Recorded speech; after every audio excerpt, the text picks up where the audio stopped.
Hello everyone, welcome back. I wore a shirt that would match the picture behind me, taken by Amy and shared in the I Choose Canada group. This is either sunrise or sunset in beautiful Parksville on Vancouver Island. And just when you thought things were finally starting to settle down and we didn't have to deal with rhetoric from the United States, where we could be a little bit separated from them, they could deal with their own daily mass murders and shootings. They can deal with their own military troops being deployed in their own cities. They could deal with their own government shutting down. They can keep arguing amongst themselves about releasing the Epstein files. You know, just the regular stuff that happens down in the United States. And we could just keep to ourselves and enjoy the beautiful fall weather, the new bright colors in the trees that are going to just make our country look fantastic over the next 2-3 weeks. But no, the big bombastic buffoon is at it again. He just can't help himself. He's once again talking about Canada becoming the 51st state. Donald Trump just gave a speech. I watched the speech. I'm not going to subject you to it because he talks for about an hour. It's just a word salad of nonsense. He gave this speech to all his top military commanders that he gathered near Washington to give this speech. And rather than try and paraphrase, let me just play for you what he said with reference to Canada. But I tell you, it's what we're doing is so good, and we deserve it. You know, we help other countries with it. We don't have it ourselves. And Canada called me a couple of weeks ago. They want to be part of it. To which I said, well, why don't you just join our country? You become 51, become the 51st state, and you get it for free. So I don't know if that made a big impact, but it does make a lot of sense. It actually makes, because they're having a hard time up there in Canada now, because as you know, with tariffs, everyone's coming into our country. We have more investment than we've ever had before, $17 trillion coming in. As an example, in 4 years, Biden didn't have $1 trillion. We have 17 trillion more than that in 8 months coming in. And they're coming in from Canada, Mexico, from Europe, from all over. AI, auto plants, everybody's coming back to the United States. Okay, just sorry guys, just let me, I always get a headache when I have to listen to that guy. I might have to take a Tylenol before I continue the video here. Oh, wait a minute, is Tylenol safe? Canada called me a couple of weeks ago, he said. That's what you say when you can't remember the name of the person that's running Canada, or whether he's a prime minister or a president. And you can't remember whether Canada is north or south of you. But they called a couple of weeks ago. And they wanted to be part of the Golden Dome. That's what Canada wanted. Unfortunately, Donald Trump has not heard the news that Canada announced a $6 billion deal with Australia to develop Arctic radar missile detection system. And the two countries are working together to do that. And Canada is now working with the European Union to eventually source some missile defense system that will be used in conjunction with the radar detection system. So I guess it won't technically be a Golden Dome. It'll be more of an Australian Canada Arctic Dome. And the huge success of the US tariff policy is just so evident, especially in the news that just came out recently, that Trump's tariffs could fund the bailout that's necessary for U.S. farmers who have been devastated. The U.S.'s major customer for canola exports used to be China, but because of the tariffs that Donald Trump put on Chinese imports to the United States, the Chinese retaliated not so much by putting tariffs on U.S. imports, but by just buying their canola from somewhere else. Brazil had a lot of it, so they decided to buy it from Brazil. And now U.S. farmers are sitting there with ready crops of canola that they're going to have to let rot, but it's okay. Lucky for them, they won't have to declare bankruptcy and lose their farms thanks to the tariffs, because the U.S. has collected some revenue from these tariffs and now they can be bailed out, which is an interesting new economic model for the United States.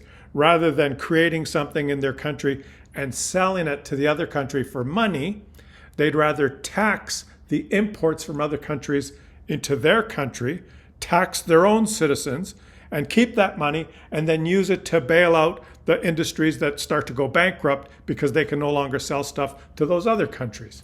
It's all a very sophisticated plan. And everything, all investment is moving from everywhere in the world to the United States now. 17 trillion in the last 6 months.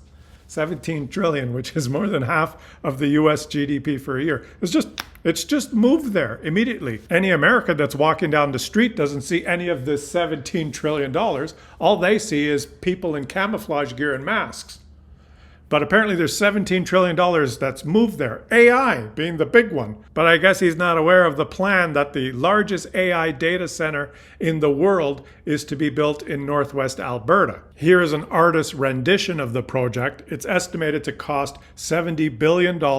It's going to be built somewhere near Grand Prairie, and it's proposed to be powered by a combination of geothermal and solar and wind and gas-generated electricity. As well, Alberta is studying whether it should use nuclear power in conjunction with this project. You can find information about this project on the Alberta government website under Major Projects. They describe phase 1 of this Wonder Valley AI data center park, and they include some very nice pictures and videos. And all the autos, the cars are coming back to the US.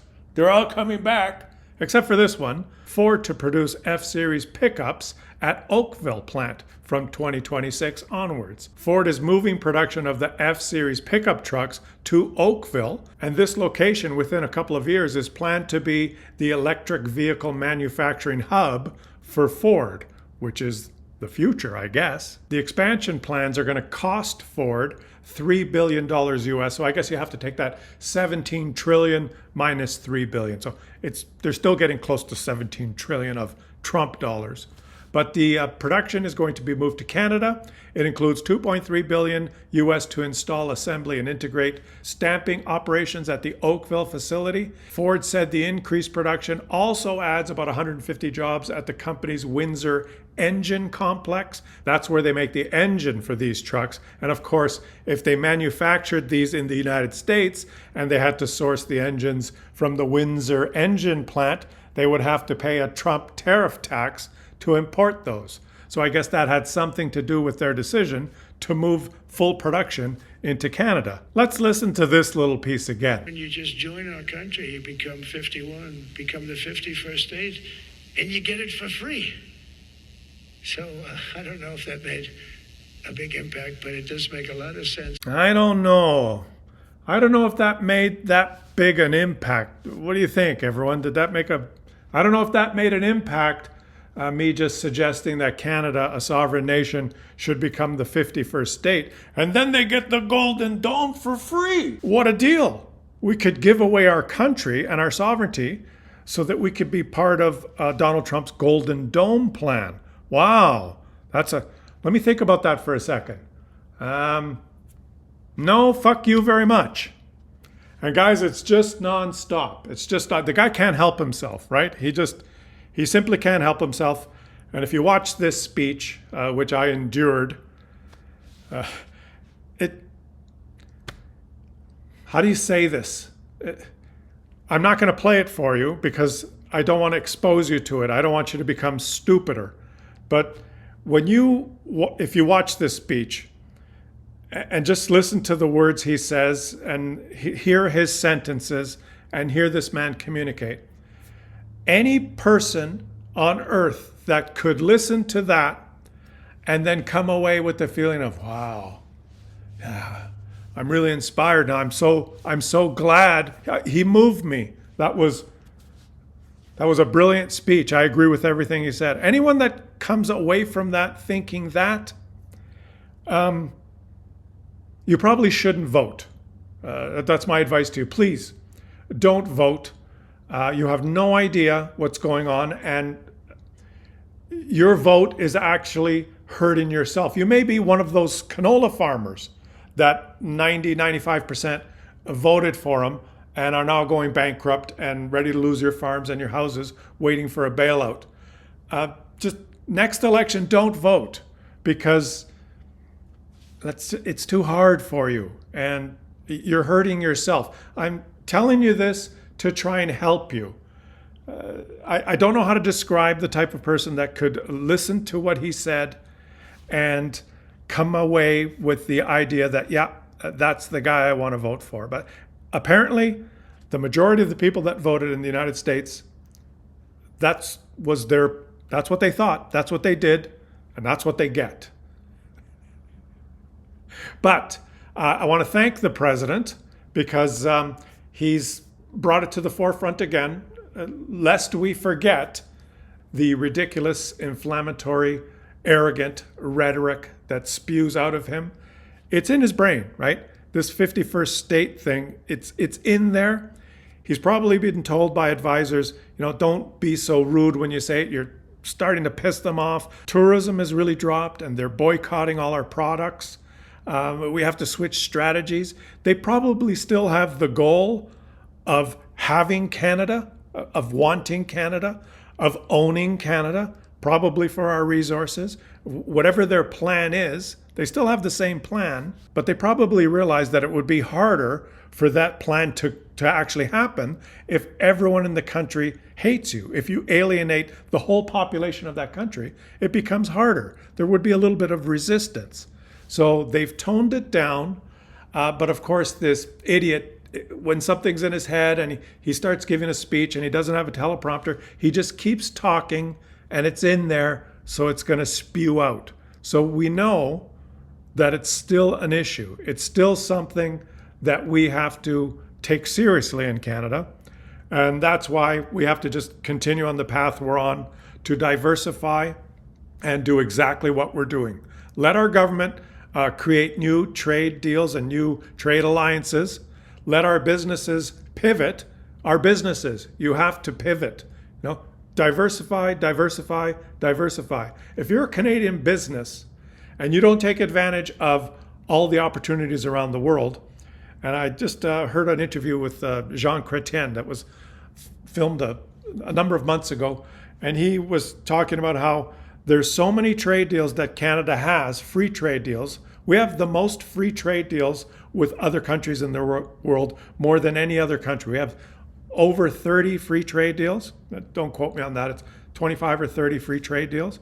And Jean Chrétien was saying there's many companies in Canada that don't take advantage of this and don't even know that we have them. And all they have to do is go on the Government of Canada website to find them and take advantage of them and diversify their exports. But it's been just always so easy just to put something on a truck and sell it to the United States. And we have this mindset, which I read in the comments section sometimes, like, oh, get real. We have to sell our stuff to the United States because everything else is overseas. How are we going to do that? And I have an answer for you. Australia. Australia is an economy just like Canada, and everything for Australia is overseas, and they trade with everyone. Part of Mark Carney's plan is to expand ports and airports as part of the infrastructure programs that are going to be accelerated here. One being an expansion of the Montreal port. Why? So that we can use the sea to sell and export things to other countries.